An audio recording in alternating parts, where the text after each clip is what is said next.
you've been here for fall camp now. What do you think about your time in Fayetteville? Is it everything you thought it would be when you signed up for this? Yeah, man, it's been great. Exciting to be, at Arkansas. It's everything I thought it would be and more. Good players, good people. The town has been great. Me and my wife and my family, we've been enjoying it. So everything I expected. About the hand you've been dealt with the cornerbacks, and you work with nickels too, I guess. Yeah, yes, sir. What are your thoughts on that group? Some really good players. We got a veteran group. They played a bunch of ball. The nickel spot, Slush played a bunch of ball. On the back end, we got a bunch of guys. We moved Malik Jackson to corner. He's been playing since the spring at corner. So veteran group. Hud's been doing outstanding. Daddy's been doing outstanding. Kyrie Johnson, Keywan Park, all those guys have been playing great. So we got a veteran group. We do. Ask you about Malik. We've been seeing him with the ones on fastball starts. I don't know if that carries over into the team, but right. What is it about his game that he's been improving on? He's very athletic. I mean, he's 6'3", long, 200 pounds, can run and jump. Every single opportunity Malik gets to play corner, he gets better. So every single day he lines up at corner, he gets better. I think he's a pro if he buys into the technique and, the fundamentals and gets it from the neck up, he'll be a good player. He's long, athletic, he's big, he's strong. So fastball starts, he has been going to ones, but it's still a competition. Okay. So he and Hudson we've seen with the ones the most. Who's kind of in the mix, in the rotation right now? Right now it's Day, it's Hud, it's Malik, it's Nudie, Dwight. They're four guys in the mix. Keywan, Kyrie, all those guys been competing, but the ones and twos right now have been those four guys. Talking about Hudson Clark, he's a good player. I mean, he's athletic, he's long, and he's smart, cerebral. I mean, Hud's been doing a really good job in camp. He's been doing a good job. Coach, was looking through your bio a little bit earlier. Not too long ago, you were with DBs at UAM. Yeah, that's right. High school just before that. Just what's your coaching journey been like to get to this point? It's been great. It's been a humble one, but it's been great. Monticello, I enjoyed my time down there. I was there in 2016. I played bowl was one season.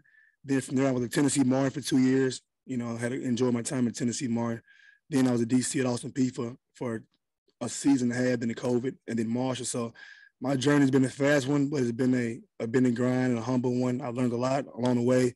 A lot of great coaches, coaching great players, and I wouldn't change a minute of it. Learned about yourself along the way? Patience. Patience. I will tell a quick story. Back in 2017, I interviewed for the Southern Miss job, and I didn't get it. And I wasn't ready for it. I thought I was. Obviously I knew scheme and schematics and that kind of stuff, but mentally I wasn't ready for it. So, you got to sit back and wait your time. And when the time is right, opportunity presents. Like me and Odom, it was a weird situation. I met Odom back in Memphis, and then it comes full circle, and it's weird. So I enjoyed the whole process of it. You mentioned Nudie a minute ago.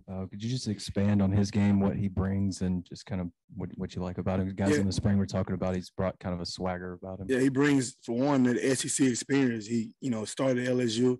He's tough. I mean, he's a competitor. He's long. He's smart. He's played a bunch of ball as well. So he does bring that confidence in the room. When he walks in the room, he's going to let you know he's the best guy in the room, So Nudie's a good player. We're glad he's on our team. He competes his butt off. So Nudie has been a huge asset to us. Coach, looking at the other side of the ball, the wide receivers, is there anybody that's jumped out to you, maybe particularly hard for you guys to cover? Yeah, man, Landry's he's a good player. I mean, he's fast, he's long, he's big. He's a good player. Hazelwood been doing a great job. Those guys have been the two guys who stood out and who made some plays in fall camp so far. They're doing a good job. KG does a good job with the whole group. At cornerback, some of the younger guys that you got, like Keywan or some of those guys that are Keywan is tough. He's having a great camp. He competes. He knows what to do. He's tough. He's cerebral. Kyrie Johnson has also been having a really good camp. He playing some nickel. He playing some corner, but when he's out there, he competes. And more or less, it's about getting it from the neck up. The athletic piece of it is good, but you have to be detailed in your technique. And obviously, it's a demanding position with the progression. And so the mental piece of it is the most important piece. Athletically, we got the best guys in the country, I think, but we have to make sure we're locked in and doing our job every single play. Coach, I talked to a couple of recruits of yours. They talk about, one of the reasons that they choose Arkansas is because of Dominique Bowman. I'm curious. I mean, you talked about how it's been a fast journey to get here. You know, how has recruiting helped you to get here?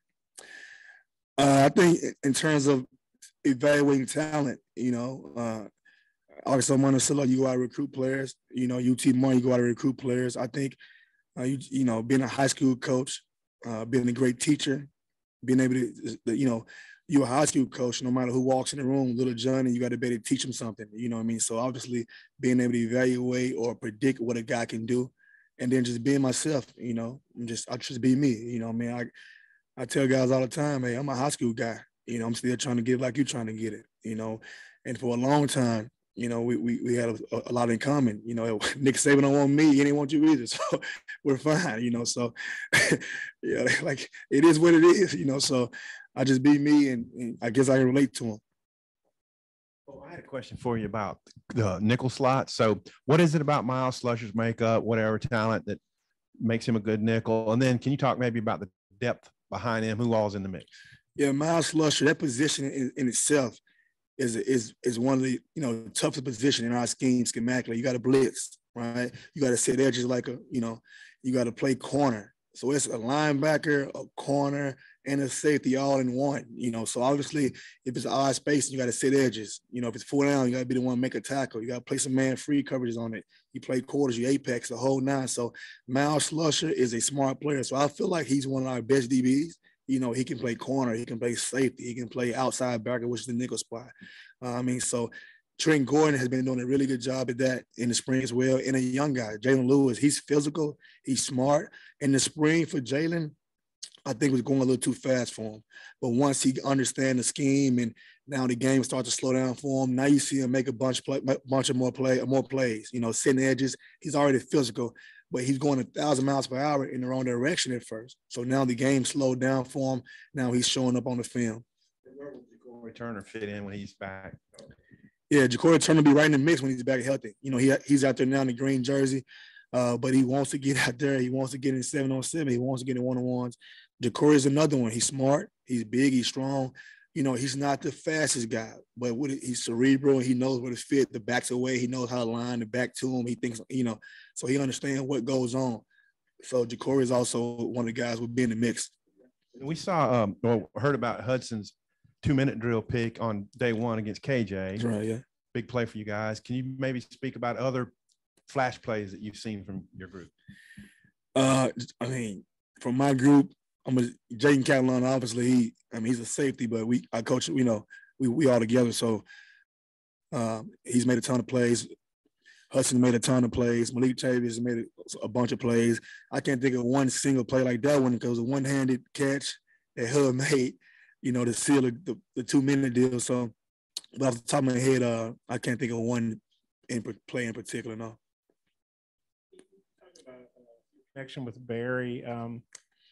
Did he reach out to you about this, or did you reach out to him, or what was the dynamic there?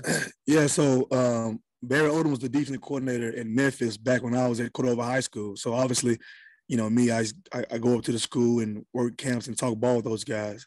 So when the opportunity presented itself, I had a couple of things going on, but Barry Odom did reach out to me. And once I saw Barry Odom, he sent me a message to call him. I was at another spot interviewing, like 7 in the morning. I went in the bathroom and saw it. And I was like, I hope I don't get this one. I want to be with Barry, And so he was like, what are you doing? I said, I'm in the airport. He was like, all right, don't take a job until you talk to me, And so it worked out. And I love Barry. He trusts me. And he believes in me. And he gave me an opportunity to be in the SEC with him. And so Barry is a huge part, as well as Coach Pittman, but Barry's the one who gave me the opportunity to come and work with him. You guys, you were there at the high school, and did he ever say to you, hey, I might be calling you sometime for a job, or did you get that vibe from him? Or no, I don't really go in looking for a job. I just work. He never told me that, but we, good job, coach, and you're a good coach, that kind of deal. I never thought about it. Like, what, 2013? I don't remember when it was, 12, whatever. No, he never told me when to hire me. I didn't think that. It's just how it works. It come full circle. But over the years we text and keep in touch, and good luck. And I post some stuff on Twitter, he'll respond to it. And, good job, coach. I ran a drill yesterday, whatever the case may be. And so I didn't know it was going to be open, and he opened up. And, I'm from Forest City, Arkansas. My parents was born in Forest City. I was born in Forest City. I moved to Memphis as a, adolescent. But, my dad and my parents and everybody is, this is no brainer. This is the best job in the country for me, so I was excited to get the opportunity. You mentioned Trent Gordon. He's a guy we hadn't heard much about. He was hurt last year. That's right. But I guess he's running second team. How's he doing? And is he a guy that could get in the mix? Oh, absolutely. The thing is this: we're going to have to play a bunch of guys. We're going to need everybody in that room at some capacity. But Trent in particular, he's been doing a great job. In the spring, Trent was, banged up a little bit. Then last season, he's banged up a little bit. He's got stronger. He's got faster. And this fall camp, day 4, he's been doing a really good job. And he's in the mix for sure. Coach, every fall camp, it seems like players are talking about their off-season conditioning programs, but it seems like players this year have really lauded what Coach Walker has done. So since you're new, I'm just curious if there's anything that you saw from how Coach Walker approach that off-season strength and conditioning and what kind of makes that unique. Oh, yeah, Coach Walker and those guys do a great job. One thing is unique about him is he has a unique ability to get the whole team to buy in. He walks in the room, the whole team responds to him, and that's the kind of the strength coaches with the football team the whole summer, so he's kind of like the head coach in the summertime, and so he kind of get them all ready and greased up and in shape and hand them over to us. We just do the football piece of it. So he's done a tremendous job of getting those guys ready to go, and they're in shape, they're strong, they're fast. Guys lost weight, guys got bigger. I mean, Keywan Parker put on some weight. Hudson Clark is ripped up. Simeon Blair, all those guys are looking like different people, so he's done a tremendous job of getting those guys ready to go. Coach, we've seen you on the practice field, I guess, for a while now, but how would you kind of describe your coaching style or what ways do you use to reach your guys? I would say I'm high energy, on the field, high energy, in the classroom, detailed, demanding. I'm not saying it's easy to play for me. I expect a lot. The standard is a standard, but I'm a player's coach. I just try to be Dominique Bowman. I don't try to be anybody else, try to find a way to reach every individual. Obviously, when you're teaching the guy, everybody learns differently. So being a high school coach, being a high school teacher, I think obviously I'm a great teacher. I think I've heard, and so on the grass, I mean, it's nothing better feeling in the world to go on the grass every day and coach. I'm living a dream. So you get one opportunity to do this deal. So I go out there in the grass and I coach hard every day, So obviously I tell my guys, I'm going to bring it every single day. We got the rope. I'm holding the rope. You holding the rope. We're going to meet our destination. I'm never going to let it go. So I can't come out there one day. If I come out there without any juice, I say, Coach Bo, what's going on? So I got to try to bring it every day to get my guys going. So I guess, that's who I am. Shout out to your parents. Are they still in Fort City? No, they're in Memphis now. They're in Memphis. Okay. Yes, so you mind passing along their names? I want to mention them. Yeah, Dennis and Deshae Bowman.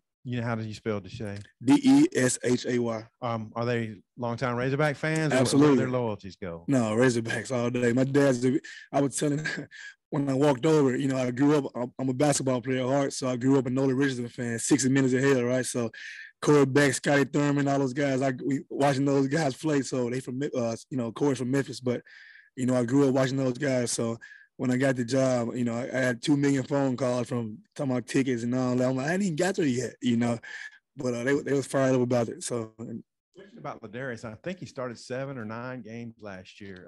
What's his status coming back from injury, and what do you project him for? Yeah, in the spring he was a little banged up, but this fall camp he's back healthy, he's back strong, he's running well. He's had a great 4 days of camp. We got a bunch of competition in that room. I'm telling you, there's some good players in that room. With Day-Day and Nudie and Hud and Malik and Kyrie and Keywan, all those guys are competing at a high level, But Day-Day, we're expecting Day-Day. We're going to need Day-Day to play at a high level for us to be successful, I'm not saying he's going to start or not start, but we're going to need him to play. We play different packages. We play 6 guys at a time, so we're going to need Day-Day to play at a high level. I know she said 60 minutes of hell. I didn't know if you meant to say 40 or if that's a football. Oh, yeah, sorry. Or is that a football version? That's football, but 40 minutes. You got 20 and 20. There you go. Yeah, there you go. 40 minutes. Full court pressure the whole time. Coach, you've mentioned being a high school teacher a couple of times. Do you mind sharing what you taught? Yeah, I taught PE. So I was like, my wife, she's a real teacher. She's a math teacher. She tell me all the time, you wasn't really a teacher, but I was high school PE. She teach math. Well, she's a math teacher.